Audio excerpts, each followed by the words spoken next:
시청자 여러분 안녕하십니까?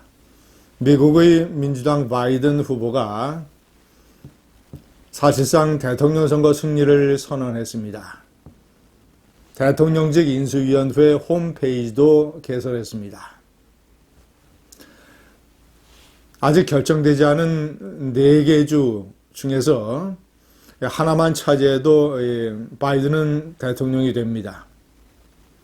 그런데 벌써 이 네바다주가 거의 0.6%로 앞서고 있고 이 우편 투표 개표 결과만 남겨두고 있습니다. 우편 투표는 민주당이 압도적으로 우세하기 때문에 0.6%포인트가 더 벌어지고 바이든이 승리할 것입니다. 자, 개표가 이제 다 마무리되면 펜실베니아, 조지아, 이런 것도 넘어갈 가능성이 있습니다. 어쨌거나 미국의 새로운 대통령은 바이든이 거의 99% 확정이 됐습니다. 앞으로 한미 관계는 물론이고 세계의 질서에 커다란 영향을 미칠 미국의 새로운 대통령 조셉 바이든은 누구인가? 저는 미국뿐만 아니라 한국 또는 하여튼 이 세계의 대통령이나 총리가 되는 사람들은 나름대로 드라마틱한 인생의 스토리를 가지고 있다고 생각을 합니다. 바이든도 예외가 아닙니다. 일반인들이 보기에는 아주 영화 같은 어떤 드라마틱한 스토리를 역시 그도 가지고 있습니다. 제가 오늘은 바이든의 스토리를 한번 정리를 해봤습니다. 첫 번째, 그는 30세의 연방 상원의원이 되는 최연소 기록을 가지고 있습니다. 자, 그리고 이번에는 78세의 미국의 대통령, 최고령 대통령이 되는 기록도 세웠습니다. 1942년생 조 바이든. 1942년 펜실베니아에서 태어났습니다. 아일랜드계, 그리고 카톨릭. 케네디 대통령하고 비슷하죠.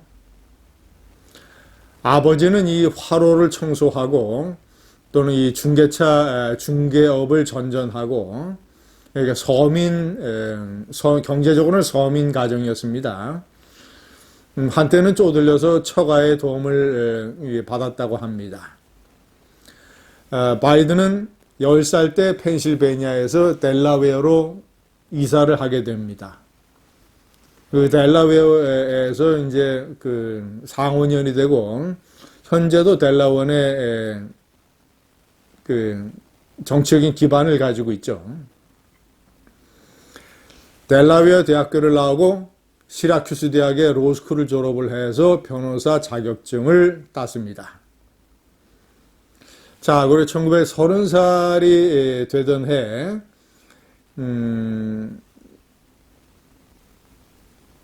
30살에 최연소 상원의원이 됐는데, 그 전에 델라웨어 대학교의 대학 동창과 24살에 결혼했습니다.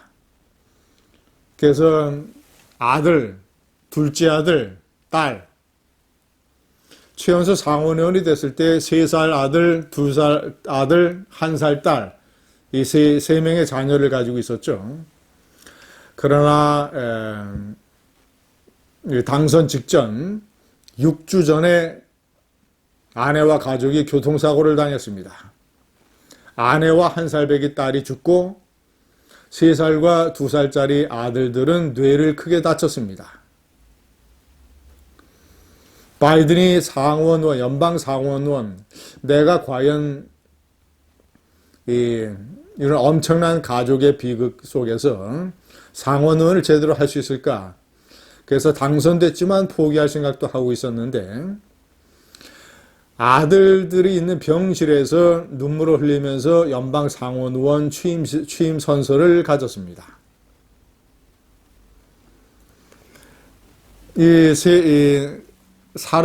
살아남은 두 아들 중에서 첫째 장남은 2015년 5년 전이죠. 뇌종양으로 또 세상을 떠났습니다.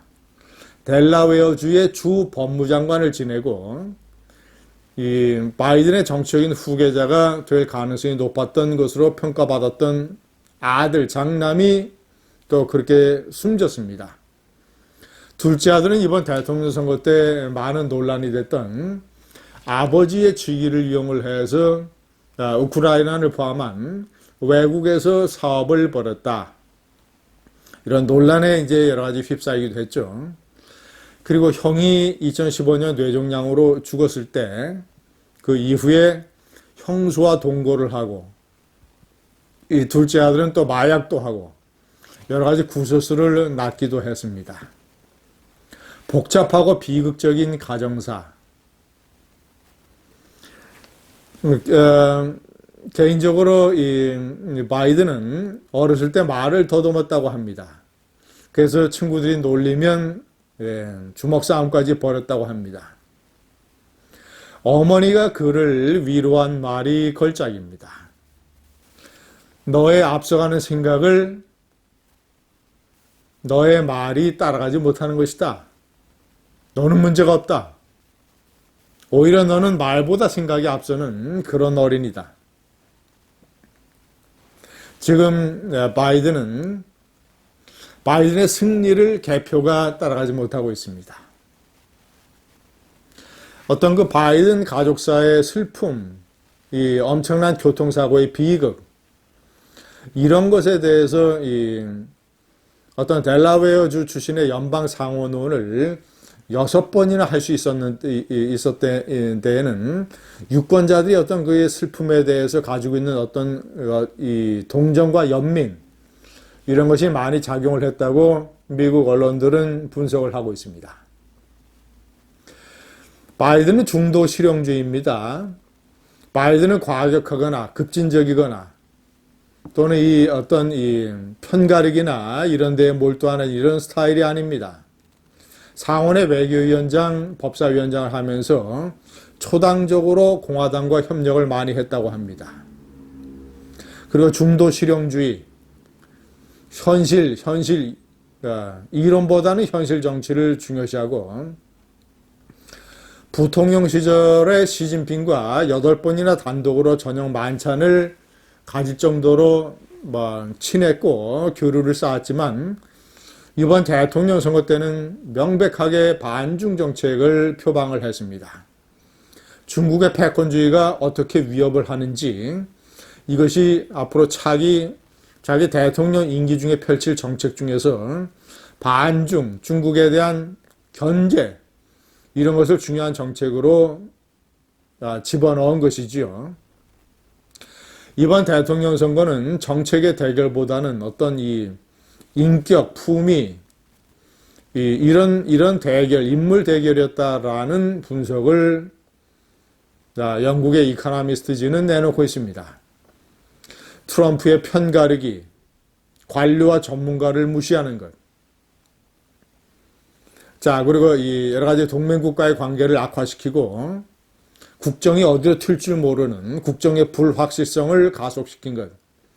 자, 이런 4가지 경제가 잘 됐음에도 불구하고 미국의 유권자들은 트럼프로 4년 더 대통령을 하는 것은 불안하다.